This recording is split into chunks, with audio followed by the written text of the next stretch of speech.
Hi guys, thanks for joining me. I've got 5 really quick tips to show you how you can unfuck your Google Ads account. Okay, this is for anybody who has recently started Google Ads and isn't getting the results they need or want.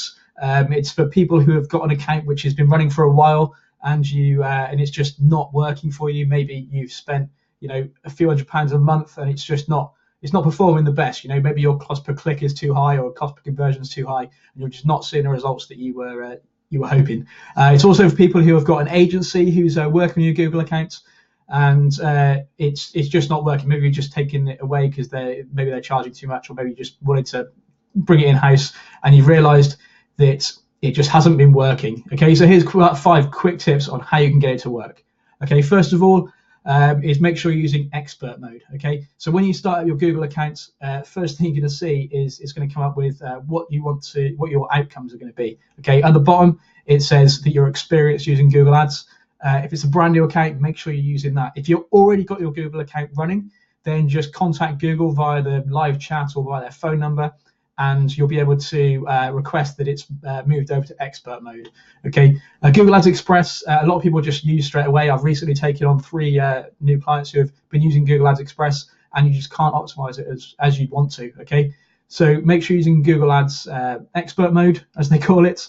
Nice and simple to get that changed over, and you can really get into the meat of Google Ads and optimize it properly.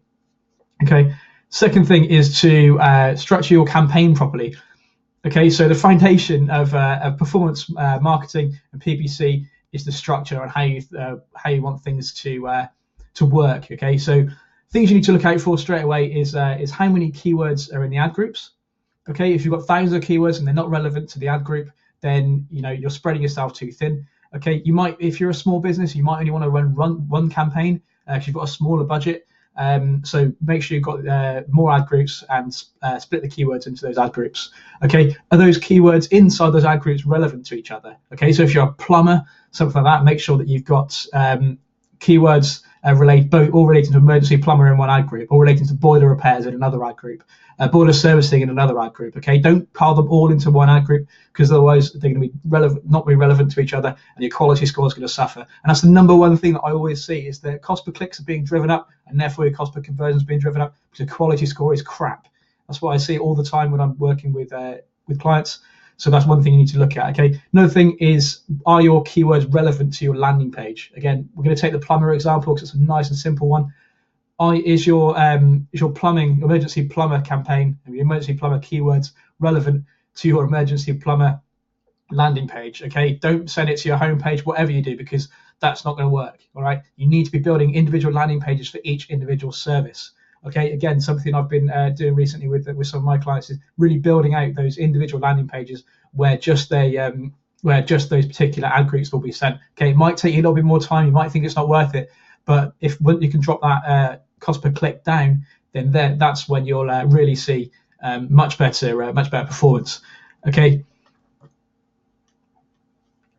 so once you've done that, next thing you're going to need to do is you're going to look at high performance keywords. All right. Some people are going to scream at me and say what I'm going to tell you next is a load of rubbish, but actually it's not. Okay, loads of people just think that they're going to add loads of keywords and it's just going to work. Okay, it's just not true. What you need to do is make sure you're focusing down on which keywords are working and which ones aren't, and really put more of your effort into those that are. Okay, if you haven't had a conversion for the last 90 days from a particular keyword, then get rid of it. Okay, one thing you need to notice on this though is that you need to be using linear attribution. Okay, whenever you build a new campaign, it'll ask you what type of attribution you want, and make sure it's linear, because then you'll be able to tell how much impact your ads are actually having on a conversion, and whether your ads are having an impact on a conversion.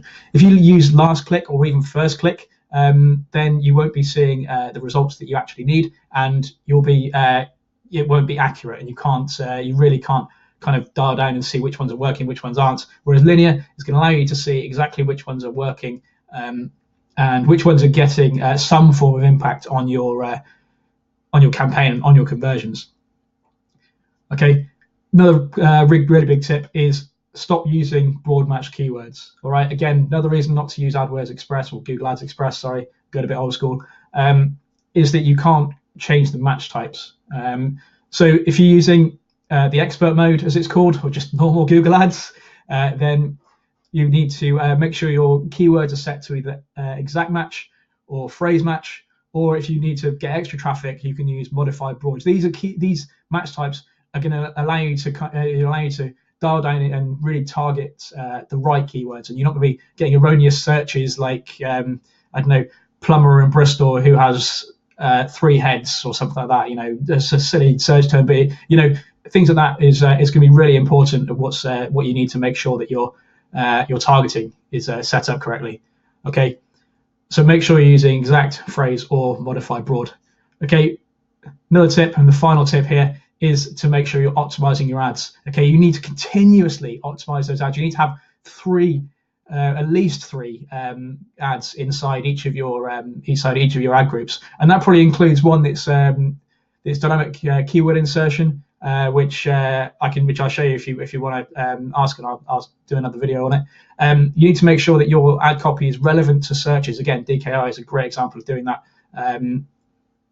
You want to make sure that if you're offering a discount or if you're offering a free call out, you want to make sure you're mentioning that in your ad to really get people compelled to click on your ad rather than somebody else's or your competitors. Okay, you need to be making sure your ad is optimized for mobile. If you're a local service and locksmith, plumbers, garages, anything like that, you know, you want to make sure you are using click to call if you can use it. Right? Do you have ad extensions enabled? Are you using the site links? Are you using callouts? Are you using structured snippets? Are you using location extensions? Local business, of course. You know, are you using a phone extension? Are you tracking those phone calls as well? This is one of the most important things: is being able to actually track exactly what's going on your site and exactly what the conversions are. And finally, one of the most important things, and one thing that is continuously missed off ads all the time, is your call to action clear? Is the action that you want people to take clear in your ad and on your website? Is it both congruent on your ad and on your website? If you want someone to download a brochure, is it in the ad and then is it on the website? If you want someone to call, is it on the ad? Is it on the website? You know, really simple things to do, but continuously missed off in a majority of cases that I see. Okay, so all of these should be taken into account whenever you write ads. Obviously, Google Ads have got a number of different new ad types you can use for this, but you know, this is standard text ads we're going to look at now. So really simple ways you can really optimize. Okay, so there you got it. 5 ways that you can unfuck your Google Ads accounts. Remember, I do offer a free Google Ads audit. So if you want me to have a look into your Google Ads accounts, drop me a message, and we'll see if it's a suitable account and see if I can really help out. Okay, so thanks for now, and I'll see you on the next one.